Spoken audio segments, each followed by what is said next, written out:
If I read another tweet about how the Leafs are going to miss the playoffs because of James Reimer, I think I'm going to lose it. I mean, it's a little bit Reimer's fault, man.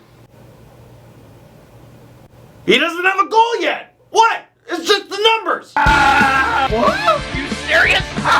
Mind blown. We need ideas. I'm dumb. Silly hard. We get to the game, please. You're ripping on Colton Orr all the time for not scoring, but no, precious Reimer. This is my nightmare! Leafs lose 3-2 to the New Jersey Devils. And I'm gonna go ahead and put on a jersey this video because I'm about as cold as the Leafs are right now. What up, this sucks! So they had another pretty good start tonight, eh? No, I'm not gonna be, no sarcasm. We're gonna talk this out like adults on YouTube. And adults have responsibilities, starting with the Leafs owe the Islanders a gift basket for beating the Blue Jackets. And second, the Leafs owe the Wild big time for coming back and beating the Wings in overtime, but I will accept the asterisk. Actually, I just saw it was the Wings that tied it up late, so you know what? Screw the Wild. You wear green, and that's the color boogers are. So thanks for nothing, booger team, you blew it. Anyway, Leafs get off to a slow start. Again. Second goal was another one where they just let the Devils in. Patrick Elias, nice move, and Reimer could have done better, I thought. Third one, the Leafs just looked like Timbits, and again, that one went through Reimer. He should have had it. But he's very obviously not in a good place right now, and I wonder why. The right decision to swap Drew McIntyre in, again, I would have started him. It's a back-to-back, why not? But here, to me, as the deranged Leaf fan, and I say deranged because all Leaf fans are deranged, just a little bit, you gotta be, or else you would just stop cheering for the team. To cheer for the Leafs, to be happy for them and want them to win and think they will win, you need to be a little nuts. And I'm not talking about a game. I'm not talking about a playoff spot. I'm talking about win the Stanley Cup. That's what you play the games for, isn't it? Carlisle, after the game, he starts going through all the goals and all the mistakes the Leafs made. And I'm like, yeah, pretty similar to what the Leafs have been doing for like, since you've been here, bud. And then he goes on to say, well, these are things we feel are correctable.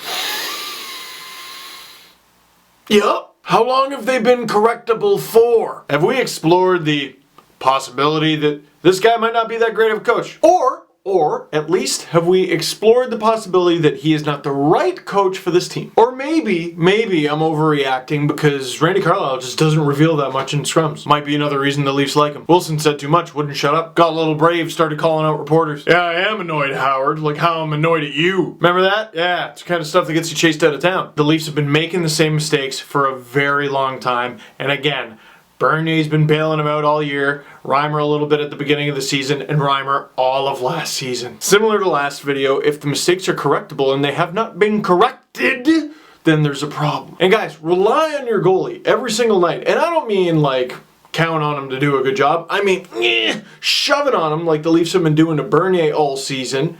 Is not a winning strategy. That's not clever. That's not a good hockey team. I brought this up on the podcast today. Look back at the Hasek Sabres. Most of the Sabres teams that he played on. Were those great teams? But they were good enough teams that had Hasek. The Bruins that won the Cup in 2011. You know, the pinnacle, the poster boys of grit and heart and grit and heart. The amount of rubber Tim Thomas faced in those playoffs. They go out first round against the Bruins if they don't have him.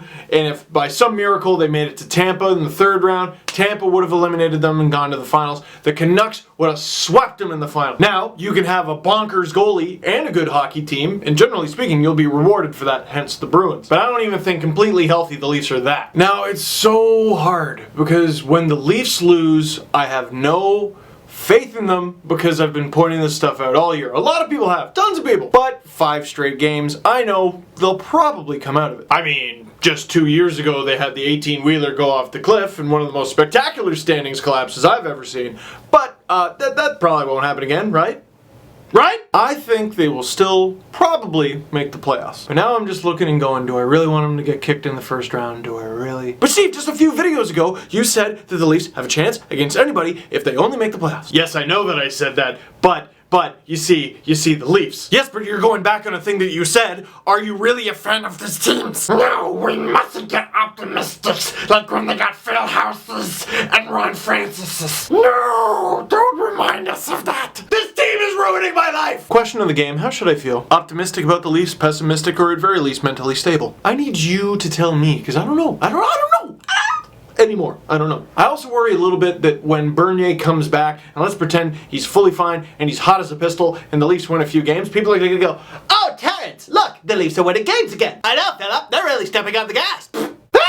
No, they're still the same team from a couple days ago. There's one different guy. One. Leaf fans and fans across the NHL and NBA and MLS and every sport, you gotta stop this. If only we had that one guy. We were doing it earlier this year. Oh, just wait till Clarkson comes and they'll be so good. And oh, now they wait for David Bolin to come back. Yeah, just wait for that one guy. You don't get him. Shut up. It's a rough sport, hence the pads. You got a roster of 18 players skating at 100 miles an hour with knives on their feet. And yeah, they get hurt. I'm gonna stop before I punch my camera for no good reason. It's really expensive. We talk at length about the Leafs struggles on the brand new Panago Pizza Steve Dangle podcast. I highly recommend you check it out. We talk about the Leafs struggles and whatnot. We talk about my new least favorite word, which is intangibles, which is stupid, and I'll explain why on the podcast, and also why Ben Scrivens is just a boss. You see what he did with the jersey? That's it for this one. Thank you very much for watching the deconstruction of Steve Dangle. Click like if you like this video. Click subscribe if you really liked it, and